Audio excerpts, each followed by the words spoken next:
పంపియనా okay. సంచలనం సృష్టించిన pharma city అక్రమ రైతుల అరెస్ట్ కేసులో ఈరోజు Nampally criminal court PDPP court దాదాపు 27 మందికి బెయిల్ అప్లికేషన్ చేస్తే దాదాపు 24 మందికి 25 మందికి బెయిల్ మంజూరు చేయడం జరిగింది. డిఫరెంట్ షూరిటీ ఇస్తూ 3 months కండిషన్ అంటే ఎస్హెచ్ఓ సమక్షంలో అపియర్ కావాలని చెప్పి Nampally criminal court PDPP special court ఈరోజు ఉత్తర్వులు ఇవ్వడం జరిగింది.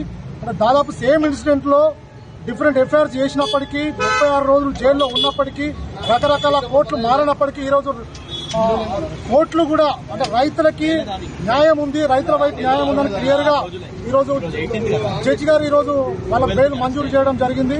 కొన్ని కండిషన్స్ ఇష్యూ చేయడం జరిగింది. 3 months వరకు ఎస్హెచ్ఓకి ఇన్వెస్టిగేషన్ కి సపోర్ట్ చేయాలి, సపోర్ట్ చేస్తూ వాళ్ళకి పిలిచినప్పుడు వెళ్లాలని చెప్పి కన్సెంట్ జడ్జి గారు ఈరోజు నాంపల్లి కోర్టు జడ్జి గారు ఆర్డర్స్ ఇవ్వడం జరిగింది.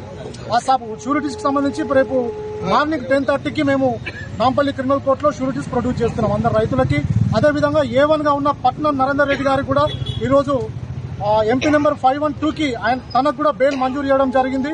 షూరిటీస్ కూడా రేపు మేము సబ్మిట్ చేస్తున్నాం. పట్నం నరేందర్ రెడ్డికి ఎలాంటి కండిషన్స్ పెట్టింది బెయిల్ లో? 3 months వరకు every weekly once every Friday SHO గారి సమక్షంలో అపియర్ కావాలి.